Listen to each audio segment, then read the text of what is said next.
കാറ്റത്തെ കിളിക്കുടിയിലെ ഒരു അപ്കമിങ് എപ്പിസോഡിലേക്ക് എല്ലാവർക്കും സ്വാഗതം. അങ്ങനെ സുധീഷും ഹരീഷും കൂടി സുഭാഷ് ഏട്ടനെ വീണ്ടും പെണ്ണ് നോക്കാനായിട്ട് തുടങ്ങുകയാണ്. അതിനുവേണ്ടി വീണ്ടും ബ്രോക്കറെ വിളിച്ചു വരുത്തുന്നുണ്ട്. ബ്രോക്കർ എത്തിയതും എന്തിനാ തന്നെ വിളിപ്പിച്ചതെന്ന് ചോദിക്കുകയാണ്. ഇത് കേട്ടതും സുധീഷ് ചോദിക്കുന്നുണ്ട്, അല്ല എൻ്റെ ചേട്ടൻ്റെ കാര്യമൊക്കെ നിങ്ങൾ മറന്നുപോയോ? ഇത് കേട്ട് ബ്രോക്കർ പറയുന്നുണ്ട്, ഞാൻ മറന്നു പോയിട്ടൊന്നുമില്ല, ഞാൻ എന്ത് ചെയ്യാനാ? പെൺകുട്ടികൾക്ക് നിങ്ങളുടെ ചേട്ടനെ ഇഷ്ടപ്പെടാഞ്ഞിട്ടല്ല, ഇഷ്ടപ്പെട്ടു എന്ന് പറഞ്ഞ് അവരുടെ വീട്ടിലുള്ളവർ നിങ്ങളുടെ വീട്ടിൽ വന്ന് നിങ്ങളെല്ലാവരെയും കാണുന്ന സമയത്ത് ഈ വിവാഹം വേണ്ടാന്ന് വെക്കും. ഒന്നോ രണ്ടോ പറ്റിയെന്ന് പറഞ്ഞു പോയാലും ഈ നാട്ടിൽ അന്വേഷിച്ചു കഴിഞ്ഞാൽ പിന്നീട് അവർ ഈ വിവാഹത്തിന് തയ്യാറല്ലെന്ന് പറയുന്നു. ഇത് കേട്ടതും സുധീഷ് പറയുന്നുണ്ട്, എന്നാലേ അപ്പോഴത്തെ സ്ഥിതിയല്ല ഇപ്പോൾ എൻ്റെ വിവാഹം കഴിഞ്ഞു, ദേ ഇവന് പോലും ഒരു പെൺകുട്ടി ശരിയായിട്ട് നിൽക്കുകയാണ്. സുഭാഷ് ഏട്ടൻ്റെ വിവാഹം കഴിഞ്ഞിട്ട് മതി അവനിക്ക് വിവാഹം എന്ന് പറഞ്ഞു നിൽക്കുന്നുണ്ട്. ഇപ്പോൾ നിങ്ങളുടെ ജോലി എന്താണെന്ന് വെച്ചാൽ എൻ്റെ സുഭാഷ് ഏട്ടനെ സൂപ്പർ ഒരു പെൺകുട്ടിയെ കണ്ടുവെച്ച് ആ വിവാഹം ഓക്കെ ആക്കുക, അത്രേ വേണ്ടൂ. ഹരീഷ് പറയുന്നുണ്ട്, ദേ നിങ്ങൾക്കുള്ള കമ്മീഷനൊക്കെ തന്നേക്കാം, നല്ലൊരു പെൺകുട്ടിയെ കണ്ട് ഞങ്ങളുടെ സുഭാഷ് ഏട്ടനെ വിവാഹം റെഡിയാക്കി തരണം. ഇത് കേട്ട് ബ്രോക്കർ ചിരിച്ചുകൊണ്ട് തലയാട്ടിക്കൊണ്ട് പറയുന്നുണ്ട്, ഓ ശരി, ഞാൻ ഏറ്റു. ഇതേ സമയം സുധീഷ് പറയുന്നുണ്ട്, ഇത് നല്ല കുടുംബത്തിൽ നിന്നും നല്ലൊരു പെൺകുട്ടിയായിരിക്കണം. ഇത് കേട്ട് ബ്രോക്കർ ഓക്കെ എന്ന് പറഞ്ഞുകൊണ്ട് അവിടെ നിന്നും പോകുന്നുണ്ട്.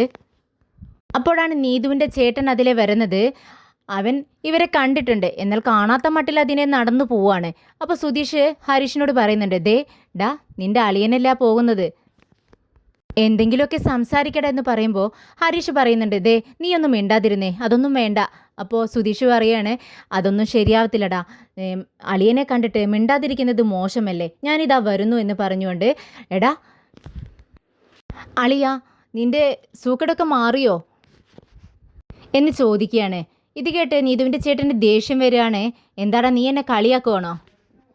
അയ്യോ സത്യമായിട്ടും ഞാൻ അങ്ങനെ ചോദിച്ചതല്ല, എൻ്റെ അനിയൻ്റെ അളിയനല്ലേ, അപ്പോൾ നിനക്ക് കയ്യിന് വേദന എന്ന് പറഞ്ഞപ്പോൾ അതൊക്കെ ശരിയായോ എന്ന് ഞാൻ അന്വേഷിച്ചതല്ലേ.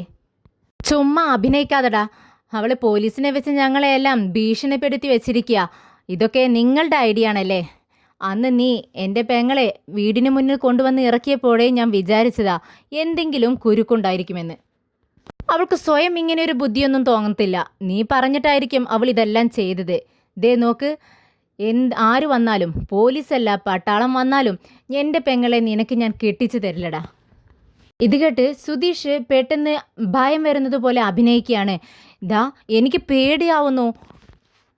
എടാ നിനക്കും പേടിയാവുന്നില്ലേ എന്ന് ഹരീഷിനെ നോക്കിക്കൊണ്ട് ചോദിക്കുകയാണ്. അപ്പോൾ ഹരീഷും പറയുന്നുണ്ട്, അതെ എനിക്കും പേടിയാവുന്നു. പിന്നീട് ഹരീഷ് പറയുന്നുണ്ട്, ഇതെല്ലാം എൻ്റെ ബുദ്ധിയാണെന്ന് തന്നെ നീ അങ്ങ് വിചാരിച്ചേക്കേ. പിന്നെ ഞാൻ വിവാഹം കഴിക്കുകയാണെങ്കിൽ നീതുവിനെ മാത്രമേ വിവാഹം കഴിക്കത്തുള്ളൂ, അതിനെ ആർക്കും തടയാൻ കഴിയില്ല. ഞാൻ ജീവനോടെ ഇരിക്കുമ്പോൾ എൻ്റെ പെങ്ങളെ നിനക്ക് കല്യാണം കഴിക്കാൻ പറ്റില്ല എന്ന് അവൻ പറയുവാണ്. അപ്പോൾ സിമ്പിൾ, നീ എപ്പോഴാടാ ചാവാൻ പോകുന്നതെന്ന് സുധീഷ് ചോദിക്കുന്നുണ്ട്. ഇത് നീതുവിൻ്റെ ചേട്ടന് ഒട്ടും ഇഷ്ടപ്പെടുന്നില്ല, അവനക്ക് ദേഷ്യം വരുന്നുണ്ട്. നീ എന്താടാ പറഞ്ഞത് എന്ന് ചോദിച്ചുകൊണ്ട് അവൻ സുധീഷിനെ അടിക്കാനായി കൈ ഓങ്ങുന്നുണ്ട്. പെട്ടെന്ന് ഹരീഷ് അതിനെ തടയുന്നുണ്ട്. ഹരീഷ് നീതുവിൻ്റെ ചേട്ടനെ അങ്ങ് പിടിച്ച് തള്ളുവാണ്. അവൻ പെട്ടെന്ന് വീഴുന്നുണ്ട്. അവിടെ നിന്നും എഴുന്നേൽക്കുകയാണ്. എടാ ഞങ്ങളുടെ കയ്യിൽ നിന്നും കിട്ടിയതൊന്നും നിനക്ക് പോരെ, എഴുന്നേറ്റ് പോവാൻ നോക്കടാ എന്ന് പറയുകയാണ് ഹരീഷ്. ഇത് കേട്ട് അവൻ പറയുന്നുണ്ട്, അതെ നീ എന്താടാ വിചാരിച്ചത്, എൻ്റെ പെങ്ങളെ നിനക്ക് കെട്ടാൻ പറ്റുമെന്നോ? അതൊരിക്കലും നടക്കില്ല. അവളുള്ളതേ ഞങ്ങളുടെ വീട്ടിലാണ്. ഞങ്ങൾ പെട്ടെന്ന് തന്നെ അവൾക്കൊരു നല്ല ചെറുക്കനെ കണ്ടുപിടിച്ച് അവളുടെ വിവാഹം അങ്ങ് നടത്തും. നിനക്ക് എന്ത് ചെയ്യാൻ പറ്റും? ഇത് എൻ്റെ വെല്ലുവിളിയാണെന്ന് അവൻ പറയുന്നു. ഇത് കേട്ടതും വളരെ കൂളായി നിൽക്കുകയാണ് സുധീഷും ഹരീഷും. ഹരീഷ് പറയുന്നുണ്ട്, അളിയ എൻ്റെ കയ്യിൽ നിന്നും ഇനിയും അടി വാങ്ങിക്കാൻ വേണ്ടി നിൽക്കണ്ട. നീ നിൻ്റെ മനസ്സിനെ പറഞ്ഞ് മനസ്സിലാക്ക്, ഞാനാണ് നിൻ്റെ പെങ്ങളെ കെട്ടാൻ പോകുന്നത്, ഞാനാണ് നിൻ്റെ അളിയനെന്ന് മനസ്സിലങ്ങ് തീരുമാനിച്ചേക്കേ. പിന്നെ നീ പറഞ്ഞില്ലേ നിൻ്റെ വീട്ടിലാണ് നീതു ഉള്ളതെന്ന്, നിനക്ക് എന്തും ചെയ്യാൻ പറ്റുമെന്ന്. പക്ഷേ അത് നടക്കത്തില്ലടാ, ഞാനാണ് അവളെ നിൻ്റെ വീട്ടിലേക്ക് കൊണ്ടുവന്ന് വിട്ടത്. എപ്പോഴും വേണമെങ്കിലും അവളെ പിടിച്ചിറക്കി കൊണ്ടുപോയി എനിക്ക് വിവാഹം കഴിക്കുകയും ചെയ്യാം. പക്ഷെ അത് വേണ്ടെന്ന് വെച്ചിരിക്കുകയാണ് ഞാൻ. ഇത് കേട്ട് അവൻ വീണ്ടും വെല്ലുവിളിക്കുകയാണ്, നീ നോക്കിക്കോ, എത്രയും പെട്ടെന്ന് തന്നെ ഞാൻ നീതുവിനെ ഒരു നല്ല ചെറുക്കനെ കണ്ടുപിടിച്ച് വിവാഹം നടത്തിയിരിക്കും. ഇതെൻ്റെ വാശിയാണെന്ന് അവൻ പറയുകയാണ്. അപ്പോൾ ഹരീഷും സുധീഷും ചിരിക്കുകയാണ്. സുധീഷ് പറയുന്നുണ്ട്, ഡാ ഇവനിങ്ങനെ പലതും പറയും, നമുക്കത് കേട്ട് നിൽക്കാനുള്ള സമയമില്ല. എടാ ഹരീഷ് വന്നെന്ന് ബൈക്ക് എടുത്ത് നമുക്ക് പോവാമെന്ന് പറഞ്ഞുകൊണ്ട് അവരവിടെ നിന്നും പോകുന്നുണ്ട്. നീതു ടി വി കണ്ടുകൊണ്ട് ഭക്ഷണം കഴിച്ചുകൊണ്ടിരിക്കുകയാണ്. ഒരു പാട്ടാണ് വെച്ചിരിക്കുന്നത്, വളരെ സൗണ്ട് കൂട്ടിയാണ് വെച്ചിരിക്കുന്നത്. പെട്ടെന്ന് അങ്ങോട്ടേക്ക് അവളുടെ ചേട്ടൻ കയറി വരുന്നുണ്ട്. അവനിത് കേട്ട് വളരെ ദേഷ്യം വരുന്നുണ്ട്. പെട്ടെന്ന് റിമോട്ട് എടുത്ത് സൗണ്ട് കുറയ്ക്കുകയാണ്. അപ്പം നീതു ദേഷ്യത്തോടെ ചോദിക്കുന്നുണ്ട്, നീ എന്താടാ ഈ ചെയ്യുന്നത്? ഞാൻ വെട്ടിച്ച പാട്ട് നീ എന്തിനാ സൗണ്ട് കുറയ്ക്കുന്നതെന്ന് ചോദിക്കുകയാണ്. അപ്പോൾ നാട്ടുകാരെല്ലാം കേൾക്കും, നിനക്ക് മാത്രം കേട്ടാൽ പോരെ, പതിയെ വെച്ചൂടെ എന്ന് ചോദിക്കുകയാണ്. അത് ഞാനാണ് തീരുമാനിക്കുന്നത്, നീയല്ല എന്ന് നീതു പറയുന്നുണ്ട്.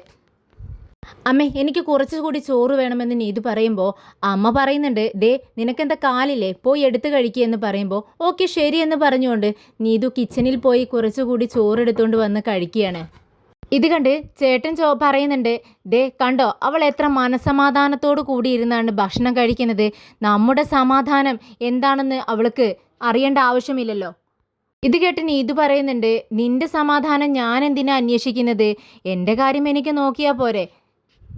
കണ്ടോ അച്ഛ തർക്കുത്തരം പറയുന്നത്, അച്ഛൻ വളർത്തുമ്പോഴേ നന്നായി വളർത്തിയിരുന്നെങ്കിൽ ഇപ്പോൾ നമുക്ക് ഇതൊക്കെ അനുഭവിക്കേണ്ടി വരുമായിരുന്നോ? ഇപ്പോൾ അവൾക്ക് നമ്മളെ പോലീസ് സ്റ്റേഷനിലേക്ക് കയറ്റാൻ വരെ അവൾക്ക് ധൈര്യമുണ്ട്. അച്ഛൻ ഒരു കാര്യം അറിയാമോ, ഇവൾ ഇന്നുകൂടി അവനെ കാണാൻ പോയിരിക്കുന്നു, ആ ഹരീഷിനെ. ഇത് കേട്ട് അമ്മയ്ക്ക് വിശ്വാസം വരുന്നില്ല. നീതുവിനോട് ചോദിക്കുന്നുണ്ട്, ഡി ഇന്ന് നീ അവനെ കാണാൻ പോയിരുന്നോ? അപ്പോൾ നീതു പറയുന്നുണ്ട്, എന്തിനാ ഇത്ര ആശ്ചര്യത്തോടെ അത്ഭുതത്തോടെ ചോദിക്കുന്നത്? ഞാൻ എന്നും അവനെ കാണാൻ പോകുന്നുണ്ട്, അത് അമ്മയ്ക്ക് അറിയാവുന്ന കാര്യമല്ലേ. ഇനി എന്നും കാണാൻ പോവുകയും ചെയ്യും. അത് നിങ്ങൾക്കൊക്കെ എന്താ ചെയ്യാൻ പറ്റുക? നിന്റെ തിമിര് ഒരു ദിവസം ഞാൻ അടക്കുമടി എന്ന് അവൻ പറയുന്നുണ്ട്. ഇത് കേട്ട് നീതു പറയുന്നുണ്ട്, നിന്നെ കൊണ്ട് അതിന് സാധിക്കില്ലടാ. ഇനി കുറച്ചു നേരം ഒന്നും മിണ്ടാതിരി, ഞാൻ കുറച്ചു നേരം ടി വി കാണട്ടെ എന്ന് നീതു പറയുകയാണ്. അത് അവനൊട്ടും ഇഷ്ടപ്പെടുന്നില്ല. അവിടെ ഉണ്ടായിരുന്ന സ്റ്റൂൾ എടുത്ത് അവളെ അടിക്കാനായി ഓങ്ങുകയാണ്. അച്ഛൻ തടയുന്നുണ്ട്, ദേ നീ എന്താടേ ചെയ്യുന്നത്? അവളെ തൊട്ടാൽ അപ്പോൾ അവൾ പോലീസിനെ അറിയിക്കും, പിന്നെ നമ്മളെ പോലീസ് സ്റ്റേഷനിലേക്ക് കൊണ്ടുപോവുകയും ചെയ്യും.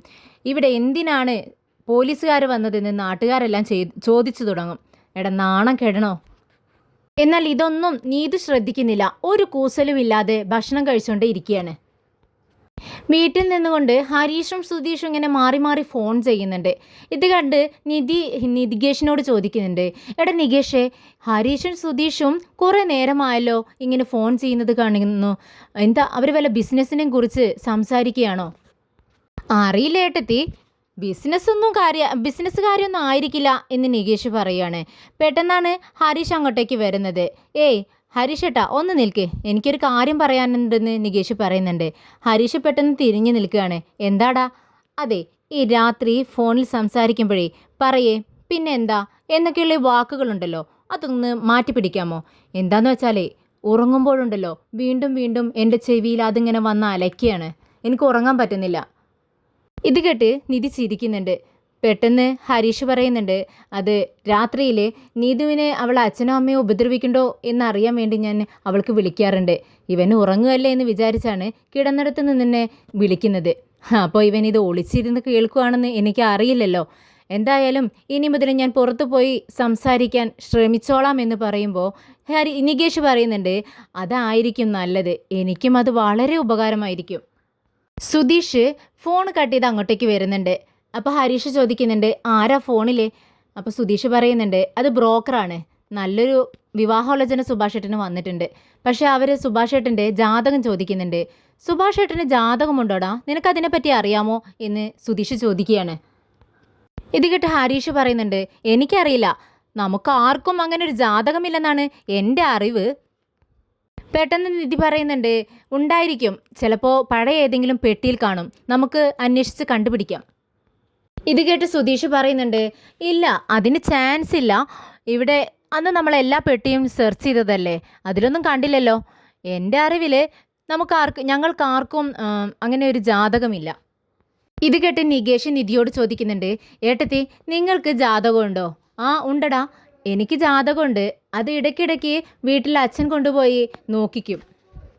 അപ്പോൾ ഹരീഷ് പറയുന്നുണ്ട് ചിലപ്പോൾ സുഭാഷേട്ടൻ്റെ ജാതകം സുഭാഷേട്ടൻ ഭദ്രമായി എടുത്തു വെച്ചിട്ടുണ്ടെങ്കിലോ നമുക്കത് ചോദിക്കാമെന്ന് പറയുന്നു. അപ്പം നിധി പറയുന്നുണ്ട് ശരിയാണ്, സുഭാഷേട്ടനോട് ചോദിക്കാം, പക്ഷേ നമ്മൾ വിവാഹോലോചനയ്ക്ക് വേണ്ടിയാണ് ഇങ്ങനൊരു കാര്യം ചോദിക്കുന്നതെന്ന് സുഭാഷേട്ടൻ മനസ്സിലാക്കാൻ പാടില്ല. പെട്ടെന്നാണ് സുഭാഷേട്ടൻ അങ്ങോട്ടേക്ക് കയറി വരുന്നത് സുധീഷ് കാണുന്നത്. അവരോട് പറയുന്നുണ്ട്, ദേ സുഭാഷേട്ടൻ വരുന്നുണ്ട്, മിണ്ടാതിരിക്കെ. അപ്പോൾ സുഭാഷേട്ടൻ അകത്തേക്ക് കയറി വരുമ്പോൾ എല്ലാവരും ഇങ്ങനെ കൂടി നിൽക്കുന്നതല്ലേ കാണുന്നത്. അപ്പോൾ ചോദിക്കുന്നുണ്ട്, അല്ല എന്താ എല്ലാവരും കൂടി നിന്ന് സംസാരിക്കുന്നത്? അതെന്താ ചേട്ടാ, ഞങ്ങൾക്ക് കൂടി നിൽക്കാൻ പാടില്ലേ, സംസാരിക്കാൻ പാടില്ലേ എന്ന് ചോദിക്കുകയാണ് സുധീഷ്. ഞാൻ അങ്ങനെ പറഞ്ഞില്ലല്ലോടാ, ഈ സമയത്ത് എല്ലാവരെയും ഒരുമിച്ച് കാണാറില്ലല്ലോ, അതുകൊണ്ട് ചോദിച്ചതാ. ഞാൻ എന്തായാലും മുഖം കഴുകിയിട്ട് വരാം, നീ ഫോൺ അങ്ങോട്ടേക്ക് വെക്കെന്ന് പറഞ്ഞ് സുധീഷിൻ്റെ കയ്യിൽ ഫോൺ കൊടുക്കുകയാണ്. എന്നിട്ട് നിധിയോട് ചോദിക്കുന്നുണ്ട്, മോളെ നിധി, നീ ഓഫീസിൽ നിന്ന് വന്നിട്ട് ചായ എന്തെങ്കിലും കുടിച്ചോ എന്ന് ചോദിക്കുകയാണ്. അപ്പോൾ നിധി പറയുന്നുണ്ട്, സുഭാഷ് ഏട്ടാ ഞാൻ ചായ ഇട്ടു, ഞാനും കുടിച്ചു, നികേഷും കുടിച്ചു. ശരി, ഞാൻ മുഖമൊന്ന് കഴുകിയിട്ട് വരാമെന്ന് പറഞ്ഞുകൊണ്ട് സുഭാഷ് ഏട്ടൻ അവിടെ നിന്ന് അങ്ങോട്ടേക്ക് പോവുകയാണ്. അപ്പോൾ സുധീഷ് പറയുന്നുണ്ട്, എടാ ഹരീഷേ, കണ്ടോ ഞാനും നീയും ജോലി കഴിഞ്ഞിട്ട് വന്നിരിക്കുകയാണ്, എന്നിട്ട് ചേട്ടൻ നമ്മളോട് എന്തെങ്കിലും ചോദിച്ചോ?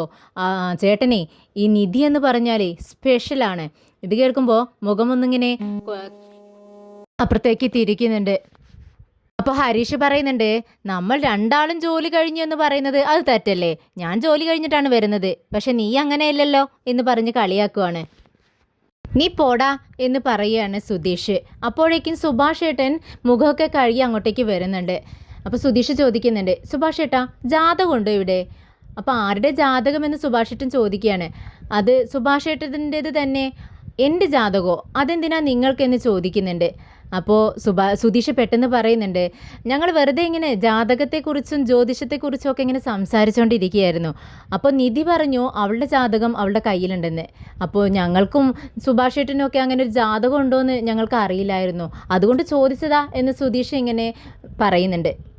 ഇത് കേട്ട് സുഭാഷ് ഏട്ടൻ പറയുന്നുണ്ട്, എടാ ജാതകം ഇല്ല, എനിക്ക് മാത്രമല്ല നിങ്ങൾക്ക് ആർക്കും ജാതകമില്ല.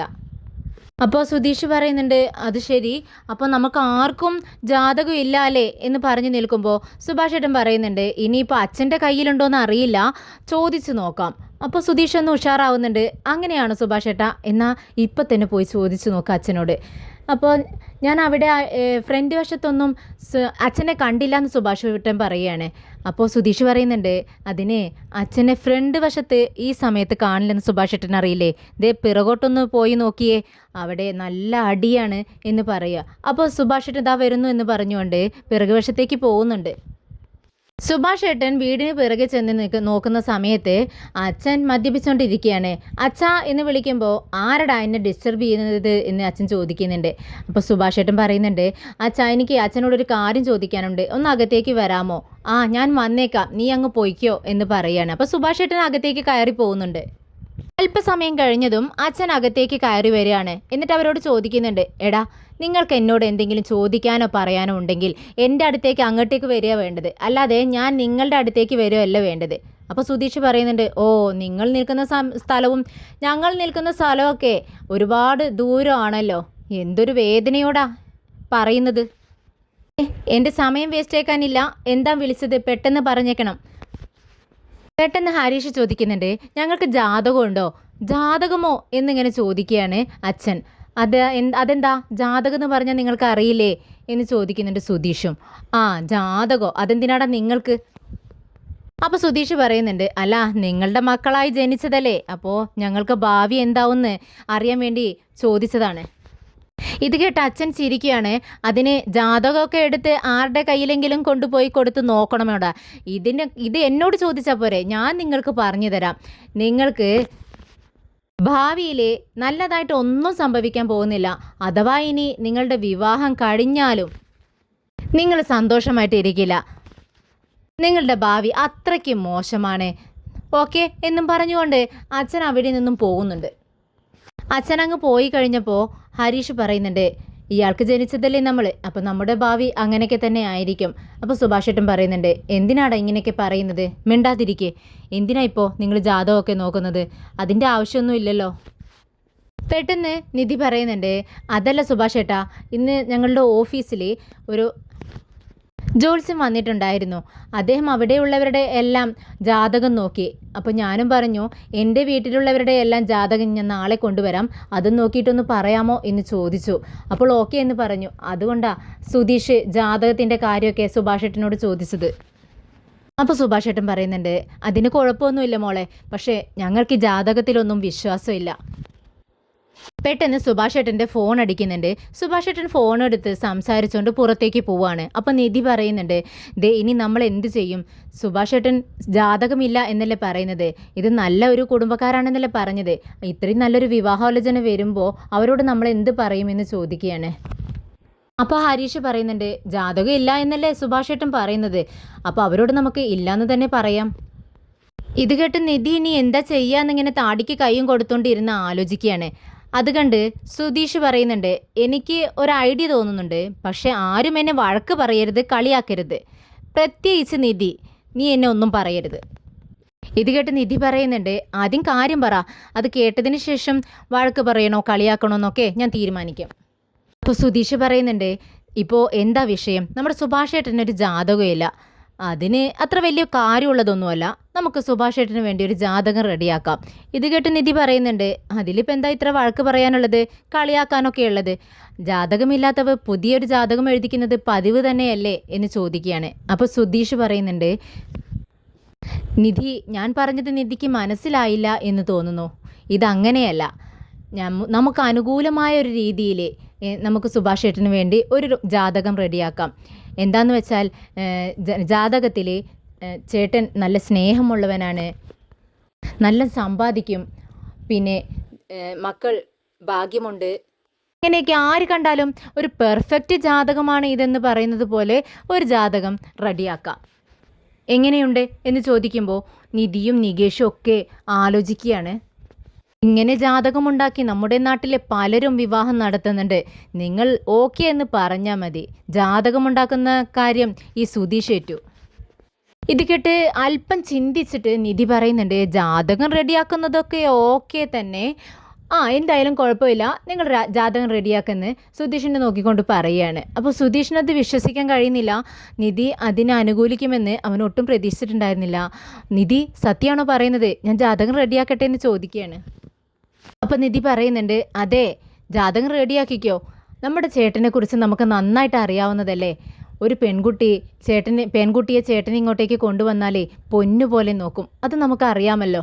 പിന്നെ വിവാഹം കഴിഞ്ഞാലേ പരസ്പരം മനസ്സിലാക്കി ഒരാൾക്ക് വിട്ടുകൊടുത്ത് ജീവിക്കണം, എങ്കിൽ മാത്രമേ ആ വിവാഹ ജീവിതം സക്സസ് ആവത്തുള്ളൂ. നമ്മുടെ ചേട്ടൻ്റെ അക്കാര്യത്തിൽ ഒരു ടെൻഷനും വേണ്ട. വരുന്ന പെൺകുട്ടിയെ നമ്മുടെ ചേട്ടൻ പൊന്നുപോലെ നോക്കും. അതുകൊണ്ടാണ് തൽക്കാലം ഒരു ജാതകം എന്നുള്ള പേരിൽ ഒരു ജാതകം റെഡിയാക്കാമെന്ന് ഞാനും പറയുന്നത്. ഇത് കേട്ട് സുധീഷ് പറയുന്നുണ്ട്, അങ്ങനെ വാ. പിന്നെ ഇപ്പോഴാണ് നിധി നീ എന്നെപ്പോലെ ക്രിമിനലായി ചിന്തിച്ചു തുടങ്ങിയത്. ഇത് കേട്ട് നികേഷ് പറയുന്നുണ്ട്, സുധീഷ് ഏട്ടാ, അതിലൊരു തിരുത്തുണ്ട്, നിന്നെപ്പോലെ എന്ന് പറ, ഞങ്ങളെപ്പോലെ അല്ല. ഇത് കേട്ട് നിധിക്ക് ചിരി വരികയാണ്. അപ്പോൾ നിധി ചോദിക്കുന്നുണ്ട്, അപ്പോൾ നിങ്ങളൊരു ക്രിമിനലാണെന്ന് സമ്മതിച്ചു അല്ലേ?